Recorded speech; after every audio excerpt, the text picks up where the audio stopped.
Good evening, everybody. How are you doing? Happy Wednesday to you. Welcome to Midnight Hatter Live, the weekly variety show where we talk Gundam, gaming, and Gunpla. I am Steven, aka Midnight Hatter, your host, and joining me as always is the Blue Gamer, the Gundam explainer, Adam Blue. How are you, sir? I'm doing good. I'm actually super excited because tonight I'm seeing the original Gundam 1 I in theaters. know. Yeah, Oh so man. cool that you're repping the shirt because I'm actually wearing Hey, the Sieg New York shirt that has I there don't you know if I go. can really turn around and talk on the mic. No, I can't. But it has like your logo and my logo. I figured that'd be a cool thing to wear. And there's a couple people. There's this Agent Adam. I don't know if you've heard of. He's on the No. Discord, on my Discord. He's actually in the Oh, area, so he's gonna go because oh, sweet. we have a So mutual you are friend. getting a crew together for the DFW Gundam gang. Yeah, yeah, and then yeah, my wife's tagging along, the kids are not interested. But, and then my brother and brother-in-law, so it's gonna be fun.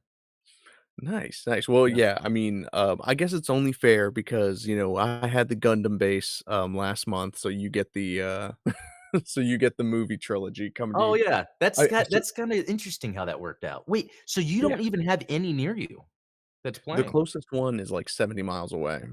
Oh, wow, yeah, that's kinda hard to plan that in the Um, middle of the week. yeah, Just middle of the because work it's week. single show times on separate days and Yeah, I would it's almost like and, this is my marketing brain ticking off as I'm like, I would rather have a matinee on Saturday or Sunday to make sure that people are off work so that they can go to these events if they're coming from out of town.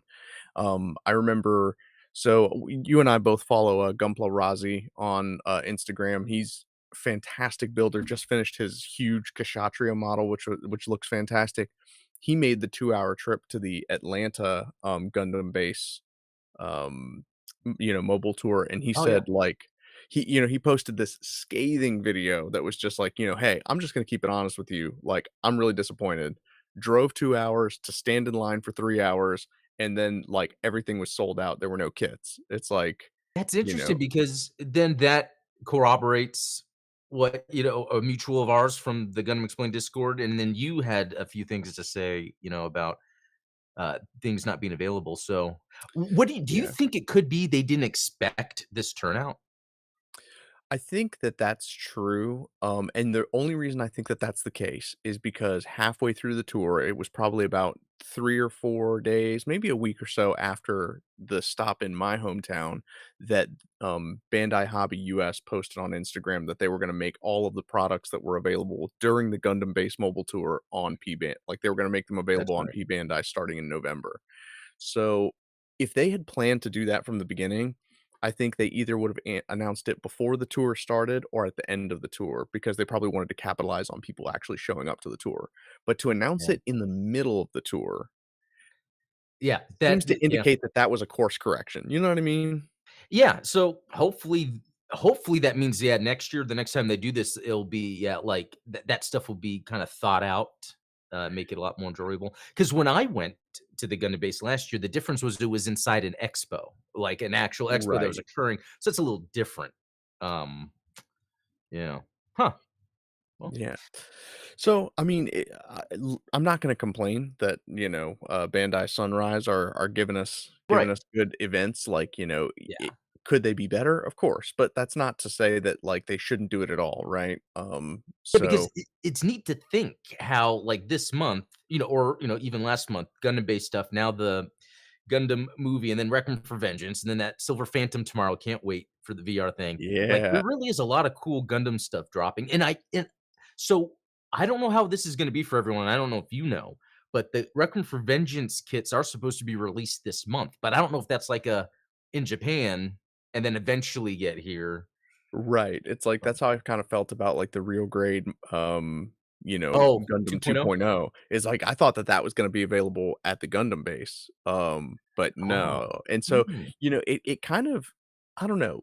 Y y Chat, why don't you guys tell me what you think of this? Because I find it highly annoying when I see, you know, armies of content creators that have, like, multiples of the real grade, 2.0 Gundam.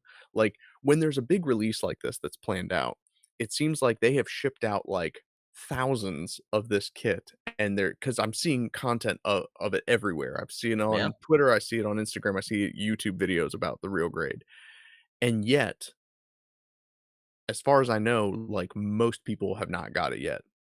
Yeah, in fact, Art Rovo Gundam, a newer store that, a guy I met recently, yeah, he had it up there, but I think it said out of stock. Now, I don't know if that meant he had stock, but he did say he's expecting to get some this month. So, That's I cool. guess if you guys are looking out for that Art Rovo Gundam, yeah, so Sweet. Well, yeah, I'll keep an eye out for that for sure.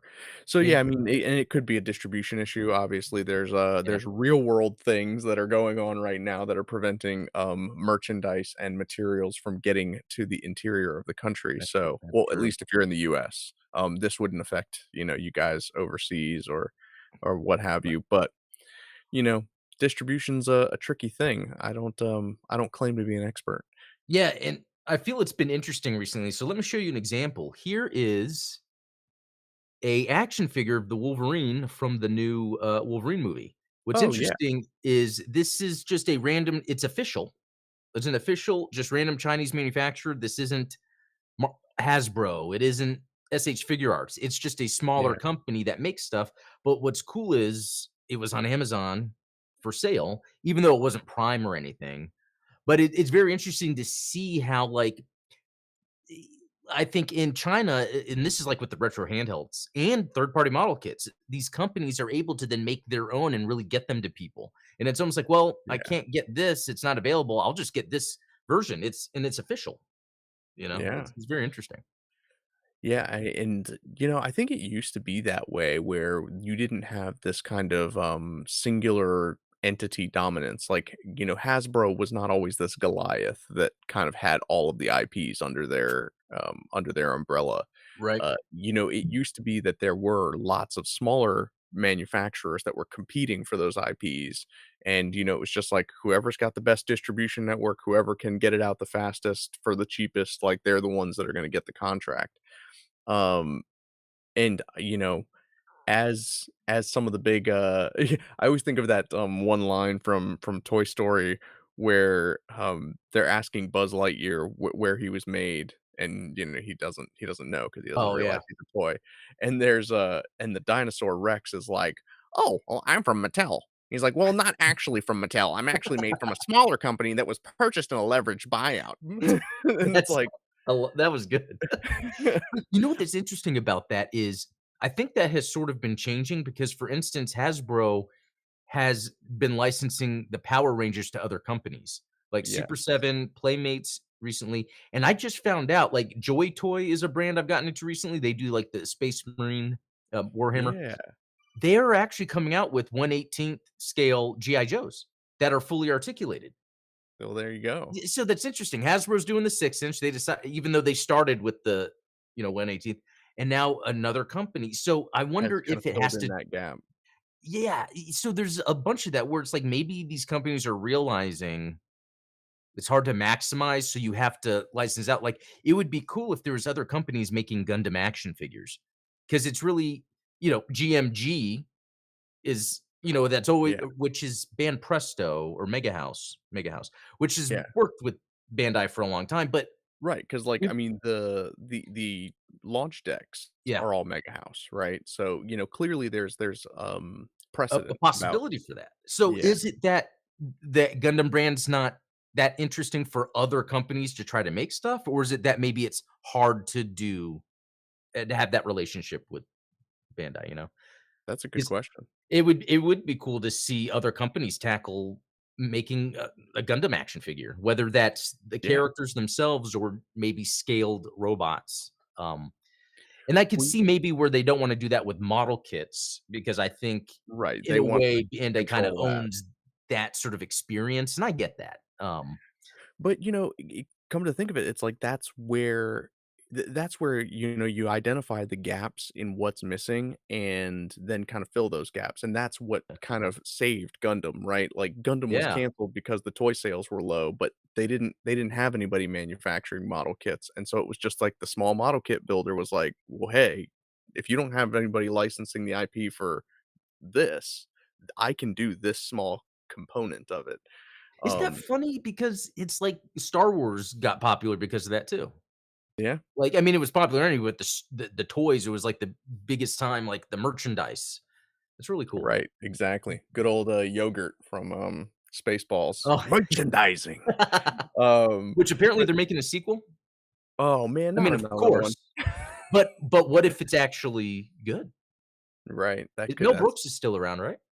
yeah, yeah, I think he's, like, 96 or something Yeah. like that. Maybe because he could maybe do it 'cause, what's his name? Clint Eastwood just announced he's directing a movie, and he's 93. So Man, and by the way, real quick, I know we'll get into the topic shortly, but it's called Juror Number 2, and apparently it's about a guy that's on a jury about someone that committed suicide or could have or something, but then he realizes that night he remembers hitting something on a bridge, and interesting. so it's interesting to see how that unfolds. Yeah. I like those kind of stories that, Yeah. yeah, Mysterious circumstances, yeah. and it creates suspense. There's drama there. Yeah. Um, but yeah, thank you for the follow, by the way. Sorry, I did not miss that, but yeah, no, thank you guys so much. And I guess now we can start talking about the today's topic, which I guess was kind of inspired by your video that you posted this morning, where you took it back Oh, to the origin. You went back to 1979, Char versus Amuro for the first time in Gundam, which I thought was a great video because, you know, we see a lot of retrospectives and things like that about the original Gundam series, but taking one scene and one event in isolation and kind of examining it from that angle was a pretty cool subject. And so, yeah. it got me thinking about Char Aznable, in general. And we've gone into depth about that character a lot in the past. Yeah. So I I think thought one of our first streams together was us. was I like think we were just talking about Char. psychoanalyzing It was like a Char Char stream. Yeah. Char appreciation stream. Yeah.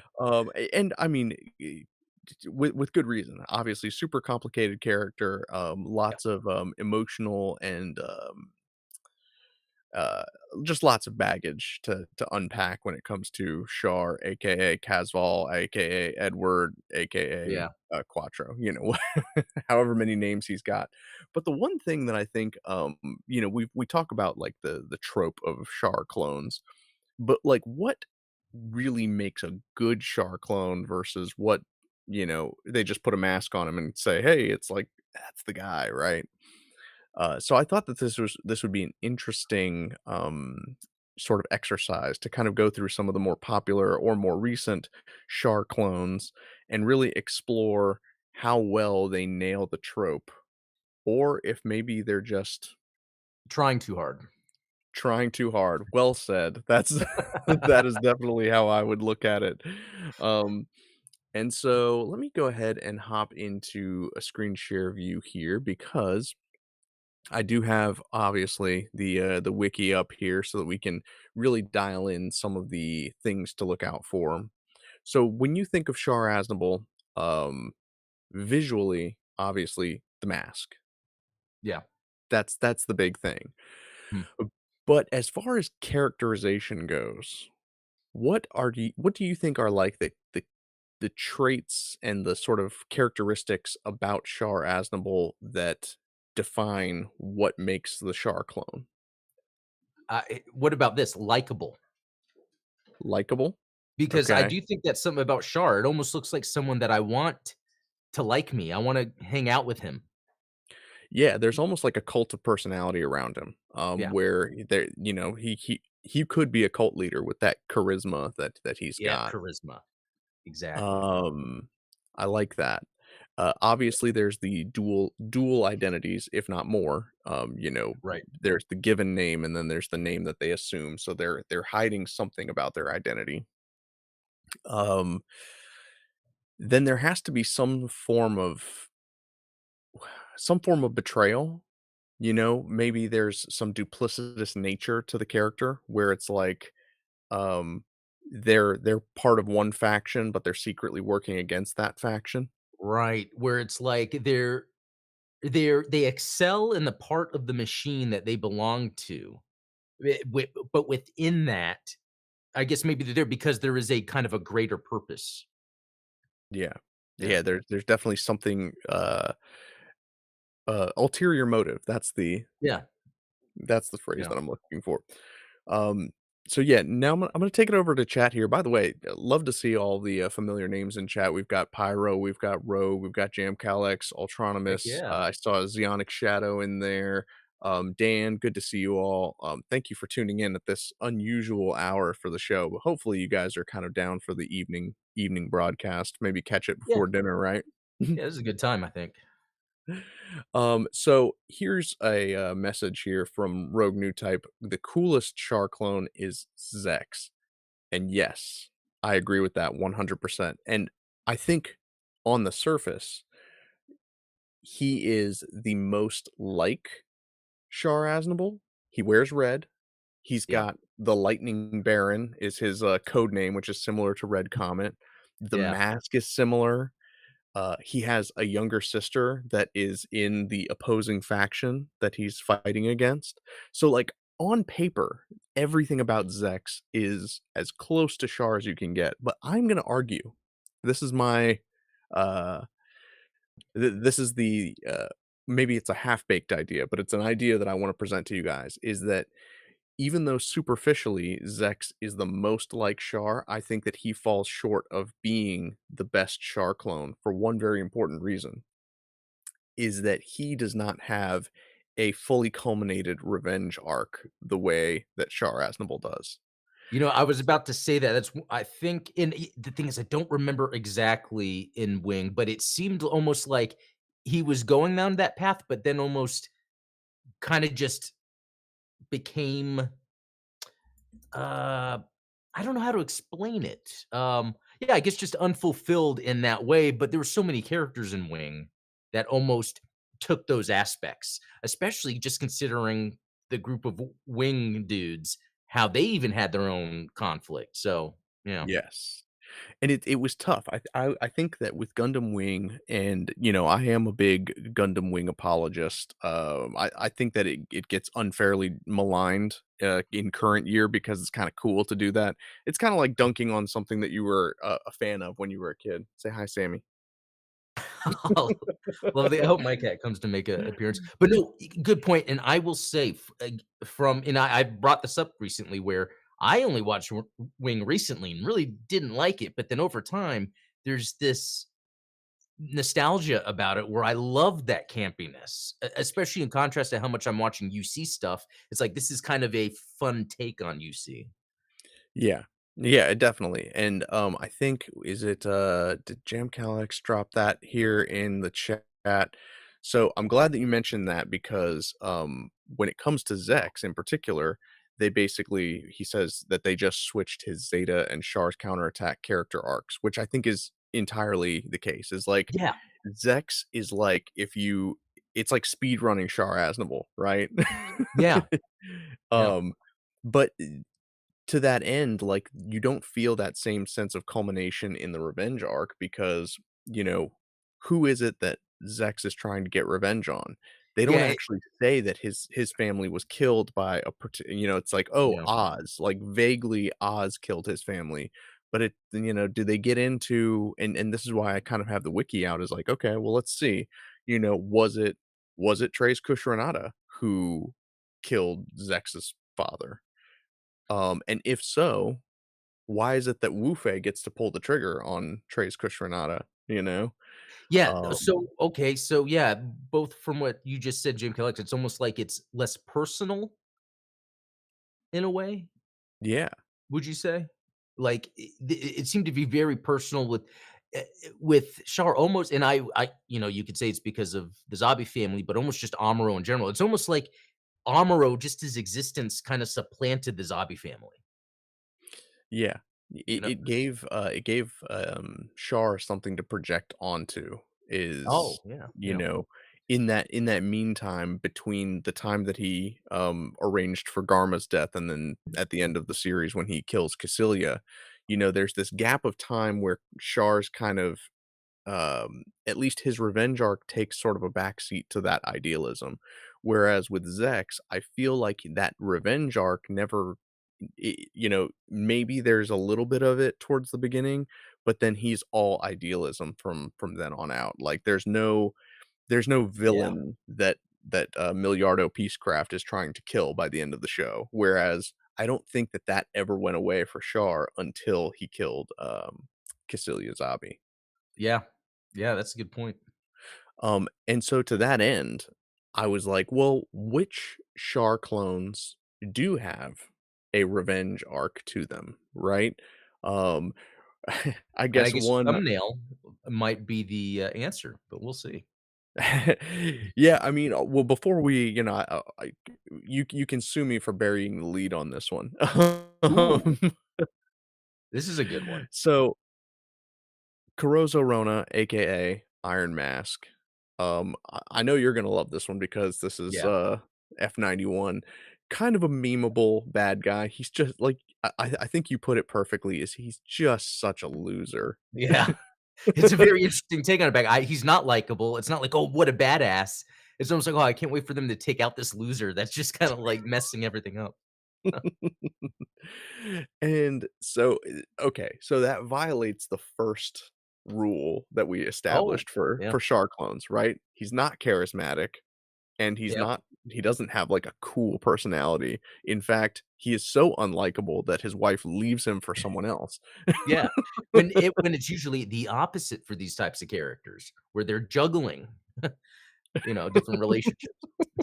Right, he's, clearly, Yeah, clearly it a even loser. says, in here, it says that allowed him to become a cuckold. That it says it, like, I in there. like how it's like it allowed him to become a cuckold. It's like he wasn't cuckolded. He cuckold is what he aspired to. And then of course he seals himself his emotions away behind a face of metal and took the name Iron Mask. Again, Yeah. there's no uh there's no revenge coming from this, right? This is all from the idealism that that he's drawing from his father-in-law, right? So Yeah, exactly. Yeah, which that was also to me, I think, a weak part of the show for that to be the villain, but it's really not him in a way. He's yeah, more just the last boss that just happened to be there. yeah, I mean, I get big Darth Vader vibes from him. Oh, Just yeah, he's the yeah. second in command, like, he got tempted by the Emperor kinda deal, and then he drives his wife into the arms of Obi-Wan Kenobi, who takes the kids, it's But like but that's funny that you say that because that was a lot of the inspiration for F91 was mimicking, Star Wars, yeah, even down to the music. I think I did a video on that, like, so I didn't actually look at it that deep because even though Darth Vader's a badass, he still wasn't really the driving force as the bad guy, and I right. think that's the same thing with Iron Mask. Yeah, he's probably the most Yeah. intimidating force, Yeah, but not the true villain behind right. what's going on. Interesting, But yeah. yeah, so I thought that this would be an interesting one to take a look at.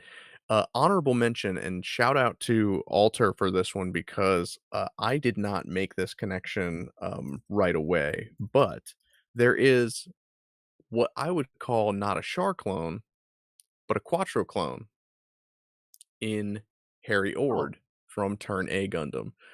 Um, Interestingly enough, he pilots a gold-plated sumo that looks exactly like the Hyakushiki. there Um, you go. so I mean, there I you haven't got like this far in Turn A. and so Harry Ord is not the primary antagonist of Turn A Gundam, which I don't think that it's a spoiler to tell you that, but You can um, say whatever. like I don't care Oh, because I won't remember. I I it's I 23 forget years things I old, right? watch, so That's right. Same here. So, yeah, personality and character, calm and collected. Harry's primary concern is the safety of Queen Soriel. I'm never gonna pronounce that right. It's Diana. Um, and it is only when he threatened that he shows signs of breaking his tranquil demeanor. He has a strong sense of justice and will sometimes go so far as to confront his queen about matters that he views are irrational and unjust. yeah, Um, Harry is not a villainous character the way that most, Char clones are typically, portrayed, right? Yes, he works for Jim Gingham, who ends up becoming the chief. The what do you call that? Like the primary antagonist of the series. Okay. But it's clear that his motives are not they're not malicious, right? His loyalty is with Diana, who he believes is, the, her leadership is what's best for both the moon race and humanity.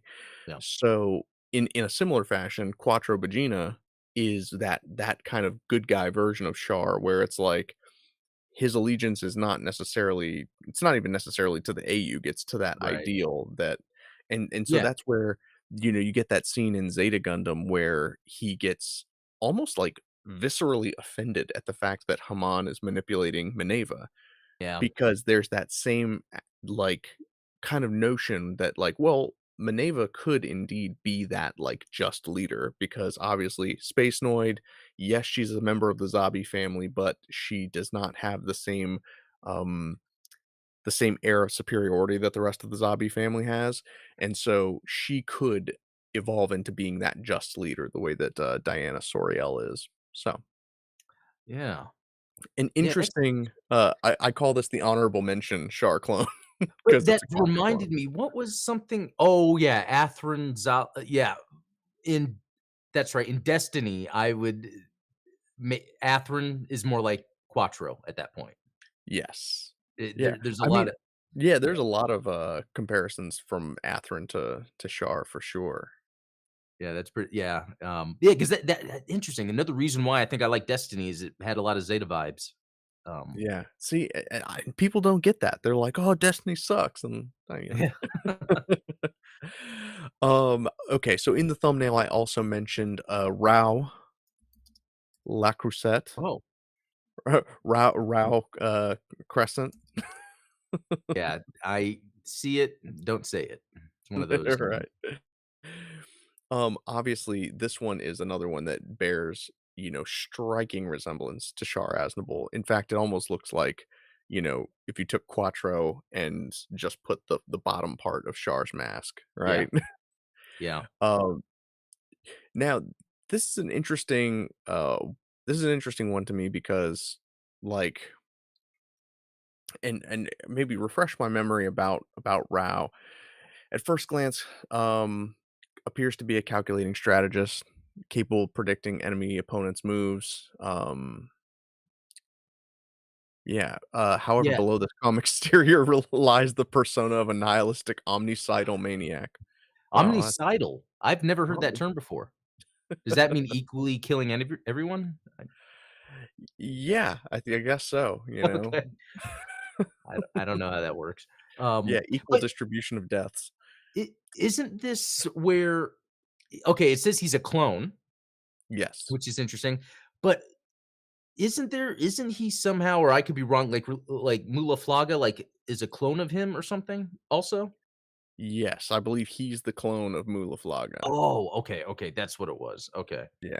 Which is Which interesting because it's almost like playing with the cloning thing that the other ones do, but in a different way here. Because I mean, well, we'll get to it, but, like, is Full Frontal a Char clone, even though technically he literally is, yeah, quite literally a clone of Char. Well, I guess, through psychotherapy. We'll like you said, we'll address that for sure. Oh, yeah. So Um, it's saying, yeah, clone of Mula Flaga's father, yeah, Alderman. Al Okay, Flaga. okay, Okay, that's yeah. an interesting middle name. Um, but, yeah, I get big Shadow the Hedgehog vibes off of him. He's like, Mm, designed to be the ultimate life form. yeah, and kind of has angst about it. Yeah, as one would, right? Yeah, yeah. Um, but yeah, is his omnicidal rampage motivated by revenge? Is it motivated by idealism? It seems to me like that, he believes all humans are selfish creatures that will do anything to quote get ahead, and he justifies this point of view by his very existence. He is the direct result of human hubris, cloning. That's interesting because that's kind of the same thing that happened in Gundam Freedom. The main antagonists were saying, "Well, we're just the best, and we just need to do our thing. So that's kind of that almost seems like a basic motivation. You know what I mean? Like, Yeah. I guess then in terms of the Char clone, at this point, it's not that deep, right? No. He Yeah, does get credit for that superficial vibe of, like, yeah, even though he's a member of Zaft, he that's not his true right. allegiance, and so there's that, he gets a little street cred. But again, to me, and, again, correct me if I'm wrong, but I feel that Char Aznable is very much like a Count of Monte Cristo style character where Yeah, the idealism and the motives around like, oh, I want all of this for humanity, and I always believed in my father's ideals and things like that. I feel like those are rationalizing what is the irrational behavior of of revenge revenge. on Yeah, on the people that hurt him, basically. well um said. Because he would feel like he would really have a strong desire for that redemption for him, a redemption in a way where it's almost like a trauma that you would have to work out first to then be able to maybe come at peace with something, you know? Yeah, and you can see it in some of the irrational demands that he makes, especially like in Char's counterattack. I always go back to that line between he and Amuro when Amuro's like, humans can overcome their problems, and he's like, well, then do it. Like, grant all of humanity your wisdom. And wh- it's like you sound like a toddler, and I'm speaking from a serious example when my daughter hands me a book and she's like, open it, and it's like she's trying to open the glued page on the back, Oh, and I'm like, that's funny.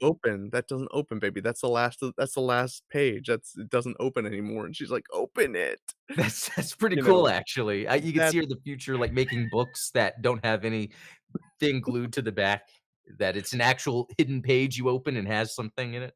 Now that's see, this now we're talking toy design. I need to Yeah, get in contact with some of these, smaller toy manufacturers yeah. that can make these books for me. Yeah, So that sorry, that was a wild tangent. Suffice to hey, but say, kids hey, if it's not drugs that give you good ideas, it's kids. that's true. Keep that in mind. Kids are a drug all their own. Yeah, But that brings me to what I think is, and again, I'm gonna make this case that Prospera Mercury, if here we go, if I can spell tonight, that Prospera Mercury, despite all of the differences that she has from Char, is one of the more successful Char clones in the Gundam franchise. true. And, one, we get that helmet, The that's helmet one thing. is a yeah.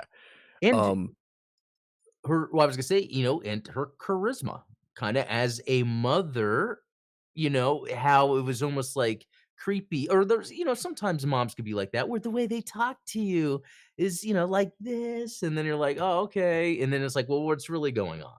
Um, and she's able to manipulate all of these high-level ranking officials, from the Benneret group, and yes. so she's able to wheel and deal and make these, arrangements that benefit her personally and appear to benefit the other party. So it's like there's that again, there's that faux allegiance, right? Is Mhm. she really working with Mjolnir's dad, or is this just a means to an end for her to get what she really wants? And of course, we get that in the climax at Quiet Zero.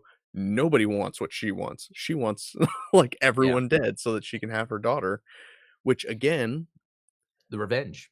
it's the revenge for she blames everyone else for what happened to her daughter, which, it's the same thing that Shar is experiencing when he's blaming everyone else for the death of his parents. And I think we'll probably talk about this on another show, but I think that Shar is probably angrier about the death of his mother than he was about the assassination of his father. Oh, yeah, Um, and I get that's actually a good topic, yeah, because Yeah, I get so that's an episode all its own that we yeah. can talk about, Char's mommy issues. I mean, he pretty much says it himself at the end of Char's counterattack, right? Yeah. That's true. So, let's talk about Prospera's, personality and character. Um, The Venatus incident left her with a deep hatred for Delling Rembrandt, the president of the Mhm. Benneret Group, who was Right. responsible for ordering the attack, as well as the witch hunt for all of the Gundams. So great is this hatred that she's willing to use her own daughter to get close to Delling through the man's sole daughter, Mjolnir Rembrandt, under the ruse of letting her enjoy her life at school. This is another similarity to Char Aznavour is that Char has lots of occasions when he is willing to put other people in harm's way and manipulate them in order to get what he wants. Yeah. The earliest example is the death of Crown in Mobile Suit Gundam, and it's seared into my memory because when I was recording an analysis on that video, I was like, you know, Char is such a compassionate leader. Like the way that he's talking to Crown as he's burning up in the atmosphere and trying to comfort him and console him and be like, "Hey, I'm sorry we can't help you. Just know that your death is not going to be in vain. Like we are going to avenge you, Crown. Like I'm so sorry." And then as soon as he's dead, Dren turns to him and is like, "Wait a second, the Gundam's way off course and he's gonna land in Garma's territory." It's like, "You did that on purpose." And Char's like, war is cruel business, I'm sorry." And Yeah, it's like that's yeah.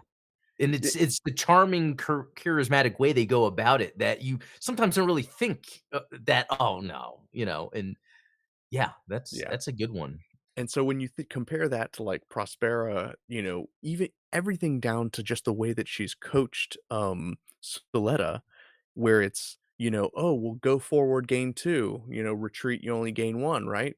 She's basically, like, coaching Suletta to continue on her revenge quest, um, even when, like even when it would have benefited Suletta to not keep fighting, to give up and, like, stop defending, her engagement to Mjolnir, whatever the case may be, like, psychologically, Prospera played Suletta into a role that would guarantee that eventually she would get closer to Delling Rembrandt, which is Yeah, just so insanely, manipulative and, like, sociopathic. yeah, because almost like ingraining in her, yeah, there's going to be missteps, but it doesn't matter. You just keep going. Like, Yeah. because doing something like this is going to cause a lot of issues, friction, and it did. But her mom, yeah, like you said, a psychological thing kind of got her to just no matter what, keep going. It's almost like creating a monster, which pretty much is Yeah. what happened.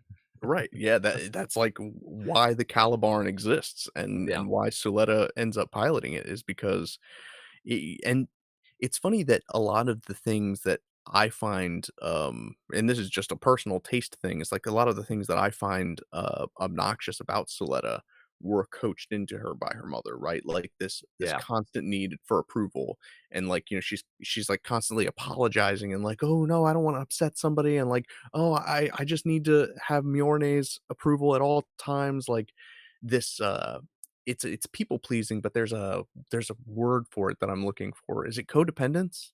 Yeah. Yeah. Exactly. Yeah. Always needing. Yeah. And that's interesting because Y it's a thing I think we see in Gundam in general, so this is and I didn't really think about this as much because that character trait is based on her mom, like, but, Yeah. you could just look at it as, "Oh, this is the character that we're making. She is kinda goofy and bubbly like this," but n no, it's actually because of what her mom was doing, so that in again, like, even if I feel there's a lot of strange logic leaps that are in this that wouldn't be in normal Gundam, especially the truncated, series, and Yes. the they tend to be consistent with portraying emotion. So, Yes. yeah, I agree. the Yeah, characteristics. Yeah. absolutely. Eh, yeah, I think that there's, and I've used this phrase before as, like, toxic positivity. I think that Mm, Suletta is a toxically positive person, yeah. um, and I think that that behavior was, again, influenced by her mother. I would even go so far as to say that, like, Suletta is Prospera's version of Quest. Like, everything that we don't like about Quest Pariah, it was kind Yeah. of drawn out and used by Char. Like, yeah, she was always kind of a brat, like, we got that. But Char liked that about her and used it as a way to manipulate Gune. He used that as a way to keep her dependent on him. Like, if he Yeah. really he even says it himself when he's talking to Amuro, right? He's like, "Oh, well, that's why I found her so annoying."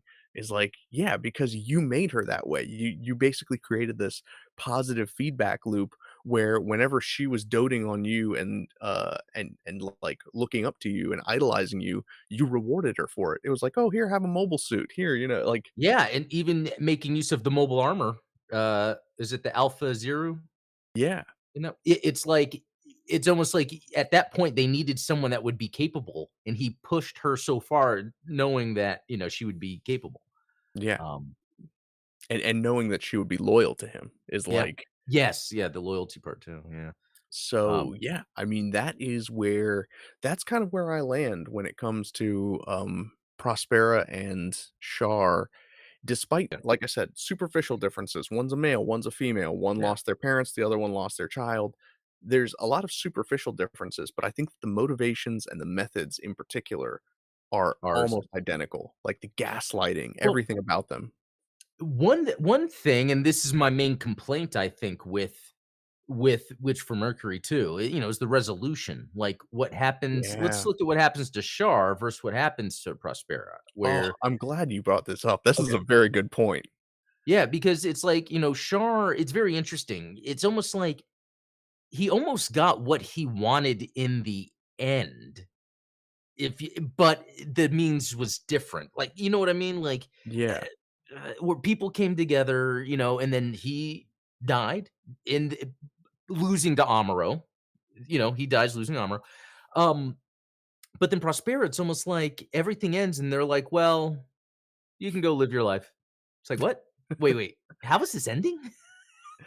yeah, yeah, I'm always fascinated, and I can't believe I'm blanking on the example, but I'm always fascinated when a series or movie ends, and there's a character that, like, deserves to be, um they deserve to be imprisoned for life or hung for their crimes, whatever. You want justice exacted upon this character, and yet they end up just, like, riding off into the sunset with the protagonist, and you're like, "What the f" Yeah, It's exactly, especially when Nika, I think that was her name, was, in prison.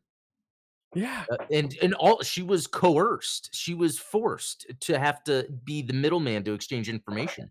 Because if she denied doing it, then, "Oh, you know what we're gonna do, but you don't wanna do it, we're gonna have to dispose of you," you know? But then she signaled to save her friends. So right. but then she goes to prison, and then Prospera is free. It's like, "What?"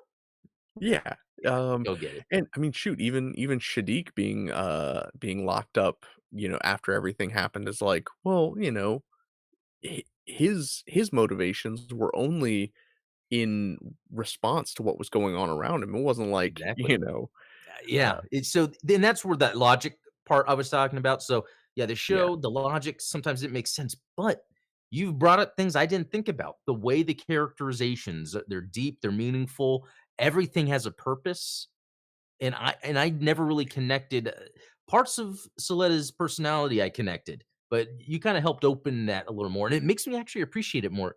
Look, dude, you just made me a Witch from Mercury appreciator randomly. So, I after I went back and rewatched, I was like, there's that's some cool. there's some gold in here among all of the detritus that Oh, I know, I always have the Calibarn in my shopping carts when the Robot Spirits version when I see it somewhere. I'm like, "Should I get it? Should I get it?" Yeah, no. I will eventually. This is a funny one from Kyle, Simply New Type. Shout out to Simply New Type, by the Oh, way. so haven't It seen it in a sounds while. like Nika shouldn't have been an Earthian. Did she think about that? Yeah. It's and hey, there you go. Blame this on the misfortune of your being birthed an Earthian. Yeah, exactly.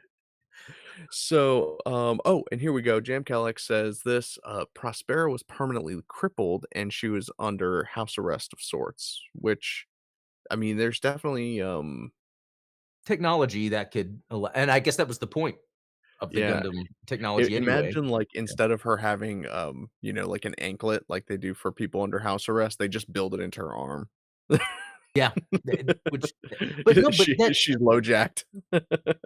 but even with that, even with her being permanently crippled, wouldn't they have solved that because of the Gundam technology? Or and I forget this, or did they shut all that stuff down? Because that was kind of the point of the Gundam technology was to allow people, um Right, yeah, it was like prosthetics, right? oh, yeah, and it didn't Mjolnir kinda she ran with that. She decided she really wanted to double down on that. Yeah, they were like, "We're not gonna make Yeah, weapons, we're not gonna we're make gonna Gundams, we're gonna make, prosthetics for people." yeah. Yeah, I mean, I guess technically they could have fixed it. Of course, there's always the reference I make to Metal Gear Solid 5. In the end, there's the character Huey who's got, um, his bionic legs basically, and they just break his legs, like, torch him and make it so it's like, "Okay, you're never gonna walk again," and throw him in a boat, and they're like, "Good luck." It's Wow, I mean, that's almost like a worse punishment than death is especially for a character like Huey, because obviously he didn't have the use of his legs before. He designed his own prosthetics that, like, they mount to his bones, so, like, yeah, which is everything's, like, really permanent, and then they just turn him off and say, "Go figure it out." yes. I gotta play through that game. You gotta do it, man. I know, I'm gonna I keep will. making references to it until you No, do. you need to, because every time you do, I get closer and closer. It's just in all these games that come out. In I Jim know, we Galaxy are saying spoiled.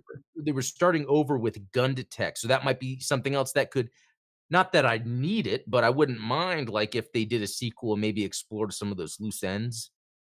Yeah, So, I uh, think, I said this and maybe I should record, like, a full review of Witch from Mercury, but, yeah. as far as, like, my review goes, I think that it has the bones of a really great story. I think that everything about Prospera Mercury and Airy and Suletta, like, I think that all of that works really, really well.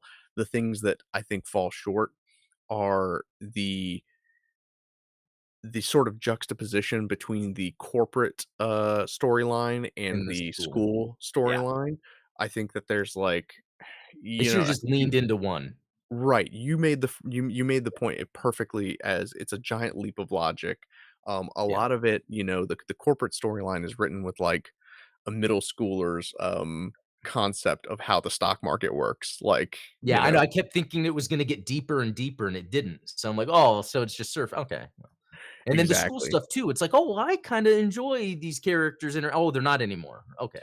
There's parts of it that work, and then they kind of don't they don't stick the landing. That's the Yeah. way the cliche way of saying it. And I draw tons of comparisons between Mjolnir and Relina. So speaking of Zex clones and characters as like one of the Mm. weaknesses of Gundam Wing, I would say, is Relina Peacecraft, and like the fact that she doesn't seem to have anything to do like, we're supposed to believe that she's this strong character, that she's gonna be the one that ushers in an era of peace, but, like, what a leap of logic it is when you have all of these seasoned politicians that are telling her like, "Oh, well, yes, you should be the queen of the Sank Kingdom," and it's like, what qualifications does she have? Up until 3 months ago, you guys didn't even know that her name was Peacecraft. You thought it was Dorian, like, No, that's a you good know? point because then, just thinking of other shows that kinda do that, like with Seed, with Lacus, at first I thought this was a pointless character too, nothing to do, but it was like subverted. I don't know if that was added later where it's almost like, okay, she knows she has this influence, and that's kind of a big Yeah. deal. Even with, Kigali, that's her name, right? Yeah, Where Kigali. she was a military tactician pretty much, right?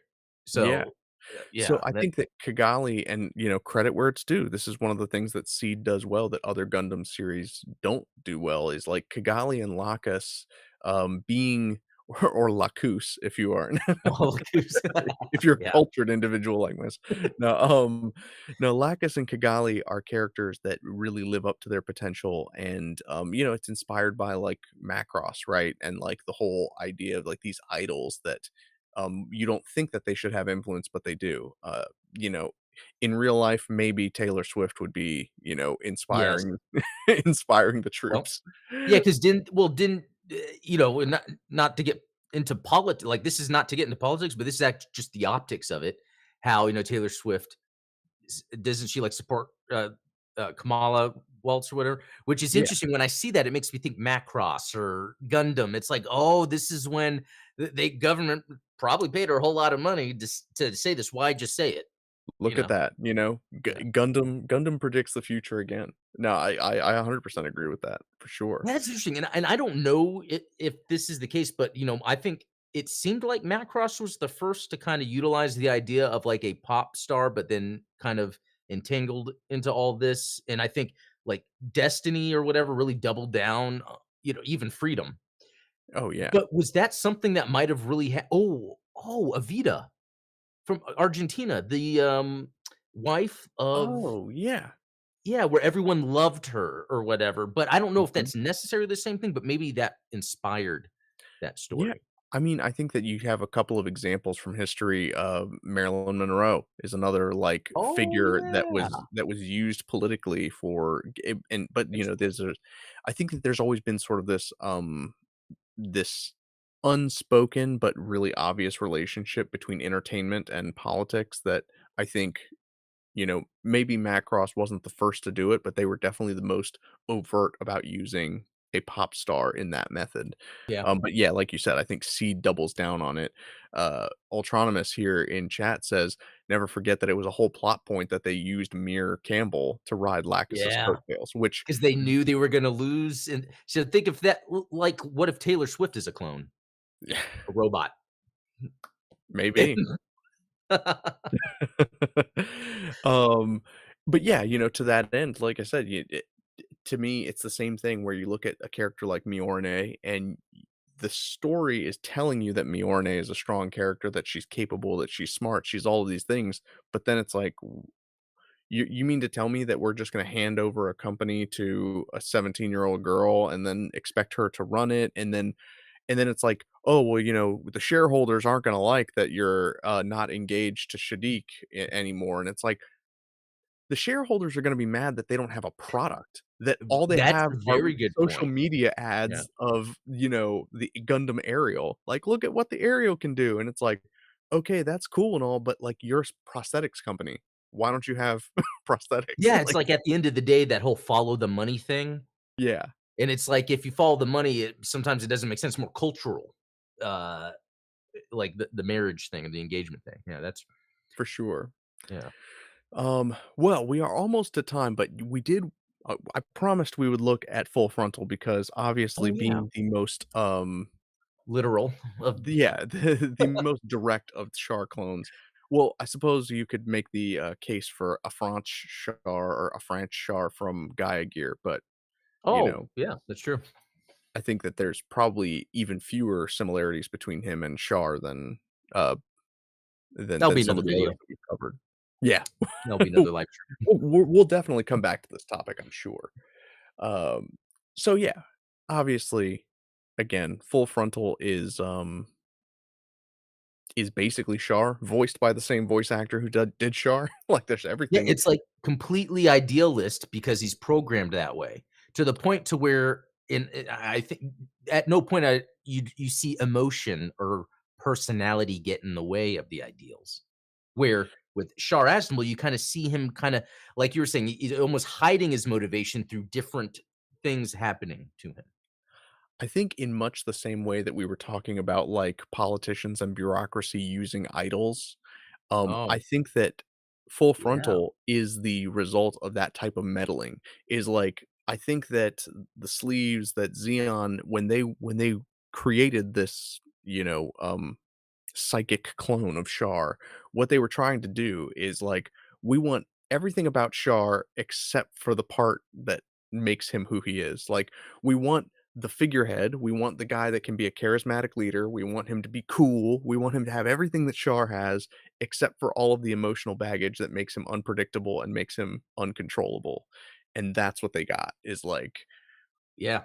And it makes me appreciate, like, I always say how much I like Unicorn, and I think that's a cool aspect of it because they don't explain how he's made. So sometimes you're like, well, why is this here? And they don't explain that either. But yeah, if you were really to break down what's going on and how he's acting, it's like it's there. Um, yeah. I and think that there's definitely um I go back and forth about it, right? Because, like, it would be nice to have something set in, like, 0094 where you get to see the people that were that we're trying to do this because you don't That would be have cool. that evil emperor character that's pulling full frontal strings. It's almost like, they started creating him and then something happened and it was like, okay, well, he's just kind of left to his own devices now. Well, it would be cool too if if part of the story was someone that, volunteered to be part of this program, and he has a completely different personality, and slowly over the course of this, it's like he becomes him. And what if he becomes obsessed with Shark because they know what he's doing? Like, there's a lot of cool things that they could incorporate. But I will say, what makes me love narrative is they have the failed Char clone. Yeah, Like, the Zoltan. crazy dude, like, he's not even really a Char clone, so they call it failed Char clone. There's really no similar characteristics. It's really cool that they do it that way, and it reminds me of the coolest part of, like, Alien 4, where you see the failed Ripley clones because they were Oh, trying to get the what a queen. horrific scene, right? Like, I know, and I think so I think that's what's cool about narrative. It's neat how, yeah, again, it's not like they explain that. Yeah, they mention, he even says himself he's a failed, but it's not like they dive into that. It's almost like that's there, and it's like, "Oh, that's cool that that's kind of the there's basis of this character." Yeah, there's an underlying conflict there, and you Mhm. could even say that that contributes to his being sort of like Char, is it's like where Char is trying to take, vengeance for you know, people killing his family, Zoltan is taking vengeance on people for Just basically taking his identity, right? Yeah, It's exactly, because he was willing to just kill, like, he was like he was kinda doing his orders, but he didn't kinda care how he went about it Yeah, it because was he kinda felt indiscriminate. entitled for being who he is, Mhm. or what he went through. Yeah, that's cool stuff. So, man, fascinating discussion. I love looking at some of these and exploring some of these, nuanced approaches to these characters because I feel like most of what we get as far as analysis goes is kind of surface level, and Yeah, it's easy to kind of ride the trope train and just say like, oh, it's another Char clone, but it's like, yeah. at least I like to imagine that in the writer's room, they don't sit there and say, like, how can we make another Char clone? They're like, how can we take the idea of a Char clone and put a twist on it and expand upon it and make it something that's unique to the story that we're trying to tell, but also evoke some of those same emotions and some of the same conflict that we get when we watch Char do his thing in Gundam, Zeta Gundam, and Char's counterattack. Yeah, yeah. Yeah, cool stuff. Well, thank you so much for indulging me on this topic. If you guys have not seen it already, which I hope you have, I mean it's late in the evening. Go check out Adam's video from this morning if you want more Char talk, because let's Yeah, face it, we all do. um, yep, and I appreciate you guys chiming in here for the late show. Hopefully, you guys enjoyed this discussion. I did, obviously. This yeah, this me this too. kind of stuff is what really gets me going, and I could probably talk for like another hour, but I know. I gotta get to dinner and you gotta get to your movie. Yeah, oh, So, yeah. Can't go wait. enjoy Gundam 1, and, you Oh, yeah. guys enjoy your evening. Tune into the Gundam Explained show tomorrow, which I think we'll be Yep. talking Gundam 1, right? Oh, yeah. Yeah, exactly. Good deal. Well, Cool. cheers, everybody. Have a good Yep. evening. See y'all. See you later.